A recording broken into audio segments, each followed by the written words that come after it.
Bonjour à tous, aujourd'hui je réponds à cette question, cet échange que j'ai eu avec une abonnée sur Instagram.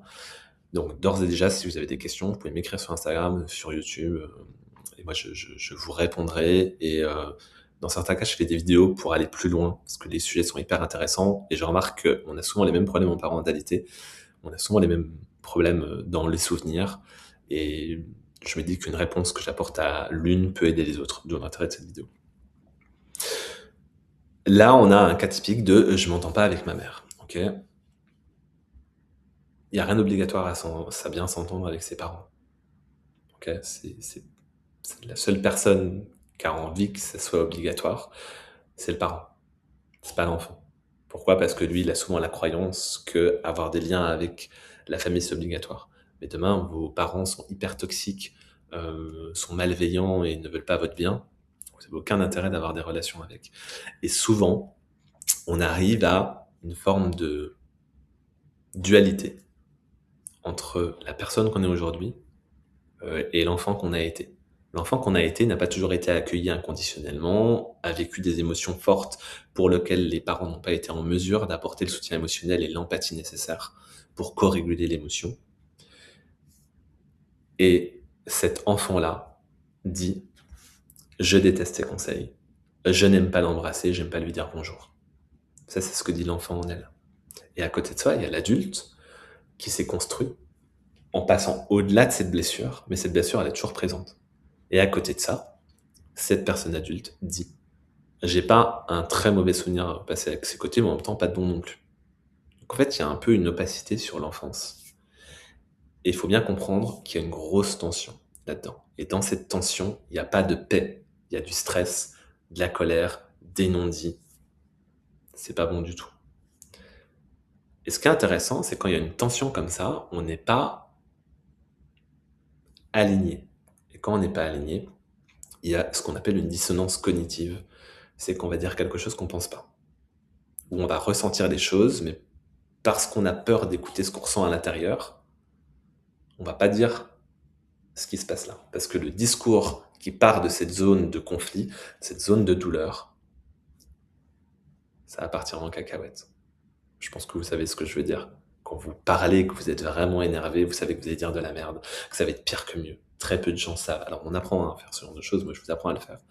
Mais c'est très dur de parler de ce qui se passe à l'intérieur sans en mettre plein la gueule sur l'autre. Ok, c'est super dur. C'est vraiment super dur. Donc si vous n'arrivez pas, c'est normal, hein, faut pas s'en vouloir. Et ce qui se passe, c'est que quand on devient parent, bah, comme on n'est pas en paix avec nos deux identités, de la personne qu'on est devenue et la petite fille à l'intérieur pour cette personne-là qui est une maman, eh ben, les enfants ils le sentent et ça donne exactement ça. À savoir, mes enfants ne s'entendent pas avec moi parce qu'ils refusent mes conseils. Et en même temps, cette personne-là déteste recevoir des conseils de sa mère. Donc pourquoi ces enfants recevraient des conseils de cette personne qui est mère aux yeux de ses enfants? C'est logique. Et c'est pas grave. Il n'y a pas de culpabilité là-dedans. Moi, je suis là pour vous montrer ce que vous n'arrivez pas à avoir de vous-même. Moi, je vous montre juste un miroir. Et le miroir, des fois, ça plaît pas. Et en acceptant que ça plaise pas, ça nous donne la liberté de changer. Faut arrêter de se raconter des histoires. C'est dur. Je sais que c'est dur. Ok, moi, je suis passé par là. Je sais exactement ce que c'est. Et je passe de cet espace où moi, je suis libéré et je suis conscient de ça. Donc, c'est pour ça que je peux vous dire que plus je vous montre la vérité, plus ça fait mal, plus vous pouvez vous en libérer. Vraiment, vraiment, vraiment. Retenez toujours ça dans mes vidéos. C'est pour vous aider que je dis ça. Donc, c'est contre la souffrance, mais c'est pour votre pouvoir. Et donc, moi, j'essaie de comprendre un petit peu ce qui se passe. Et globalement, je vois à peu près, puisque j'ai accompagné tellement de parents que ça pourrait toujours les mêmes schémas qui reviennent. Et là, l'idée, c'est est-ce qu'on a accueilli, est-ce qu'elle s'est sentie accueillie en tant qu'enfant? Parce qu'un enfant, c'est quoi? C'est un enfant qui est très vivant, qui vit ses émotions, qui vit plein de trucs, qui est plein de joie. Et la seconde d'après, qui hurle, la seconde d'après, qui est trop content, la seconde d'après, qui est triste, la seconde d'après, qui est heureuse de vivre, la seconde d'après, qui court partout, la seconde d'après, qui a envie de dormir, la seconde d'après, qui a envie de manger. Enfin, c'est ça un enfant, c'est hyper vivant. Et très souvent, il y a tellement de vie qu'on ne sait pas comment faire et on est débordé. Et c'est très souvent ce qui s'est passé pour nos parents avant, c'est que dans cet élan de vie, on va mettre une forme de mort, des limites. Paf! Arrête de faire ci, arrête de faire ça, arrête de faire ci. Et ça vient limiter le potentiel de l'enfant. notre potentiel. Et quand on devient parent, on se rend compte que on est en train de reproduire exactement ce qu'on voulait pas faire. Et souvent, il y a deux cas possibles. C'est, en gros, ma mère, comme elle dit là, en gros, elle était clairement sur le foyer plus que sur le relationnel. Donc, quand on bypass cette émotion et qu'on la voit pas et qu'on peut pas gérer nos traumas et qu'on ne peut pas revenir en arrière, on va faire soit la même chose, ce qui est son cas, à savoir j'ai orienté mes actions sur le foyer plus que sur le relationnel, ou alors on prend l'extrême inverse. Je vais faire que du relationnel et mon foyer. Sauf en fait, dans les deux cas, ça marche pas. Pourquoi? Parce que le point de référence, il est pas bon. Il est une douleur. Et quand on a une douleur en point de référence, ça peut marcher, mais ça tient jamais dans la durée. Il y a toujours un moment donné où ça merde. Et c'est très souvent ce que j'avais expliqué à l'autre personne. Je vais vous mettre le lien juste en dessous. J'avais fait une réponse comme ça. En gros, elle disait, elle avait souffert, mais de la mort de sa mère prématurée dans sa vie d'enfant. Je crois qu'elle était décédée à 6 ans de manière assez violente. Et après, elle n'avait plus de souvenirs. Et en fait, de ce truc-là, elle en a fait une force. Donc, on grandit sur cette blessure-là, on en fait une force. Et en fait, on se retrouve avec une force, mais on a toujours la blessure qu'elle a. Donc l'idée, c'est qu'on peut très bien construire une force autour d'une blessure, soigner la blessure et garder la force. Ok. Et là, l'idée, c'est que dans une forme d'inconscience, parce que cette personne-là n'est pas au courant du bagage qu'elle traîne, et donc la vidéo que j'ai faite sur les souvenirs, volontairement, je l'ai fait cash pour que ça réveille les consciences en disant ouais, effectivement, j'ai pas de souvenir, je suis dans la merde. Oui, exactement, pour que j'ai cet échange. Et je remercie ces personnes de m'écrire parce que j'espère vraiment que ça va vous donner des clés pour comprendre ce qui se passe chez vous aussi. Et donc, nécessairement, si moi, enfant, j'ai pas été accueilli et qu'en fait, on m'a bassiné de conseils alors que j'allais juste être écouté, je porte ce truc-là. Donc, mes enfants, ils vont me faire vivre exactement la même chose. Pourquoi? C'est pas pour vous faire chier, hein, c'est pas pour vous emmerder. C'est parce que la vie, elle est faite pour vous aider à vous libérer. Elle est faite pour vous proposer des obstacles, pour dépasser ça. Mais si vous captez pas ça, vous allez tourner en rond et vous allez tourner en rond dans votre souffrance. Et les choses changent jamais. Et cette souffrance, c'est l'inconscience. Donc plus vous allez être conscient, plus vous allez regarder, bouffer ce miroir-là en face, plus ça va être dur, mais en fait, plus ça va être facile après. C'est curieux, parce que plus c'est dur, plus c'est facile après. Et c'est ça ce qui se passe. C'est de comprendre que être parent, c'est la somme de ce que vous avez modélisé de vos parents. Ok. Juste petite parenthèse, c'est quoi la modélisation? Exemple très simple, comment vous avez appris à marcher? En modélisant les autres. Personne vous a dit, il faut lever le pied en avant, comme ça, il faut contracter tel muscle à tel moment et tout. C'est comme ça que les enfants, ils apprennent. Ok. 90% des apprentissages des enfants, c'est par modélisation. Donc, ils n'écoutent pas ce que vous dites. Ils écoutent ce que vous faites, ce que tu fais toi concrètement. Il va recopier.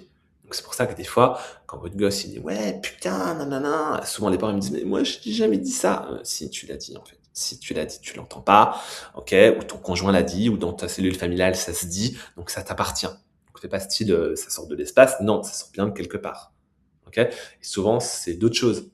Tu cries, ton gosse il crie, arrête de crier. Bah ouais, mais c'est toi qui as commencé, donc c'est ce truc-là. Il faut vraiment prendre conscience que votre responsabilité, elle est là. Plus vous acceptez ça, plus vous êtes libre, parce que vous allez revivre un émotionnel derrière qui est pas forcément agréable. Et l'idée, c'est donc de comprendre que c'est donc la somme de la modélisation de ce que vous avez fait et la somme de votre expérience en tant qu'enfant. Vous avez été client de la parentalité de vos parents. Donc en tant que client, vous avez vécu quelque chose, voilà. Et après, c'est plus ou moins de la merde, qu'on soit d'accord. Et c'est ça qui est parfois injuste, c'est qu'on se rend compte qu'il y a des parents, des enfants qui sont bien nés parce qu'ils sont dans des familles aimantes, où on se pardonne, où on parle, où il y a de la communication, où c'est fluide, où on peut tout se dire. Et il y a tous les autres. Ok. Et la famille que j'ai décrite avant, c'est, je sais pas, peut-être 3%, 5%. Et les autres 95%, ils souffrent. Ouais, c'est injuste. Mais pour autant, il faut comprendre qu'on a quand même un pouvoir d'action là-dedans. Ok, on a un pouvoir d'action. Parce que les plus grands destins ont été forgés à partir des plus grandes douleurs. Ok, une épée se forge dans un feu à 1000 degrés, à 500 degrés, il se passe rien en fait. Donc, quand tu vas capter que cette douleur que tu as, tu peux la transcender et en faire une force de ouf. Quand toi, tu as réussi à passer ça, mais t'élèves des enfants, enfin, Dieu sur terre en fait. C'est des enfants hyper forts qui, face à l'adversité, ils sont capables de tout. Ultra résilients dans la communication et ça donne après des parents qui sont incroyables. Ça donne des parents des 5%, mais encore plus, avec plus de force. Parce que dans l'adversité, c'est là où on grandit, hein. La vie, elle est pas faite pour être facile. Elle est faite pour avoir des petits obstacles qu'on dépasse. Et plus on joue ce jeu-là, plus on peut aller loin. Et c'est un peu pour la philosophie que je défends, mais elle est très vraie, hein. Vous avez capté qu'elle est très vraie. Et donc concrètement, c'est ça. Donc la parentalité, c'est la somme de nos expériences vécues et ce qu'on a modélisé de nos parents. Et ensuite, il faut bien comprendre un truc hyper important que je dis toujours, toujours, toujours quand j'accompagne les gens, c'est que ce que tu as vécu enfant, c'est pas ta faute. Ok, t'as jamais été un problème à régler. T'as jamais eu de problème enfant, jamais. T'as posé des problèmes à tes parents qui n'ont pas eu les outils pour le faire parce que la génération était différente, parce que le contexte était différent, parce que c'était différent. Ok. Ce qu'il faut bien comprendre, c'est que les enfants qui ont grandi dans les années 80, leurs parents sont des parents qui sont nés dans les années 50, peut-être à 60, fin des années 60. Rappelez-vous des pubs de l'époque quand même. Une bonne mère, c'était quoi? C'était une femme au foyer qui ne travaillait pas, clairement. Donc son rôle, c'était de bien faire la cuisine. Comment? Avec le dernier Moulinex, avec le dernier aspirateur, avec la serpillière, avec machin. C'était ça l'objectif. Et donc les gens étaient en concurrence là-dessus. Rappelez-vous les trucs du perroir, machin. C'était ça en fait. C'était être une bonne mère, c'était gérer l'intendance. C'est ça l'image qu'on envoyait d'une bonne mère. Et en fait, on se rend compte que bah, pas du tout. Une bonne mère, c'est pas que ça. Enfin, c'est une partie de bien s'occuper de la maison, évidemment, mais la responsabilité de s'occuper de la maison, c'est tout le monde, hein. C'est le mec aussi, hein. Le mec, il est responsable de ça, hein. Mais non, lui, il allait travailler. Donc après, on tombe dans tous les clichés. C'est pas l'idée de la vidéo, mais c'est de comprendre qu'en fait, nos propres parents ont vécu avec un monde qui est clairement différent du nôtre. Donc, si on n'adapte pas notre parentalité au monde d'aujourd'hui, ça marchera pas. C'est pas possible. Ce n'est pas possible. Mais ça, c'est valable tout le temps, hein. C'est valable pareil. Aujourd'hui, nos enfants qui grandissent, dans 20 ans, ils élèveront nécessairement leurs parents différemment. C'est obligé. Quand on voit l'impact faible aujourd'hui de l'intelligence artificielle, mais dans 20 ans, ça va donner quoi? Évidemment qu'il faudra adapter la parentalité. Donc l'idée, c'est que si on est dans un esprit fixe avec des choses qu'on ne veut pas passer, ça marchera jamais. On y aura de la souffrance. Donc, comprenez ça. Et moi, mon rôle, c'est de vous montrer ça, de vous montrer l'inconscience dans laquelle vous êtes pour mettre quoi? De la lumière. Et après, avec des bons modèles mentaux, avec des façons d'opérer qui fonctionnent, parce qu'il y a quand même des modèles mentaux, il y a quand même des façons de penser qui transcendent les âges. Pourquoi? Parce que ce sont des modèles qui vont vous permettre de vous adapter et de vous rendre toujours votre pouvoir, parce que le pouvoir, il est chez vous, il n'est pas ailleurs. Il est certainement pas chez moi. Et moi, je l'assume parce que je le sais. Moi, je vous rends votre pouvoir. Ok? Donc, si vous avez d'autres questions, si ça suscite des réactions, s'il y a des trucs qui vous gênent, que vous dites que c'est de la merde, mais écrivez-moi, dites-le moi en commentaire, parce que ça veut dire que j'ai touché un truc juste et je vais pouvoir vous aider. Comment à avancer. Ok?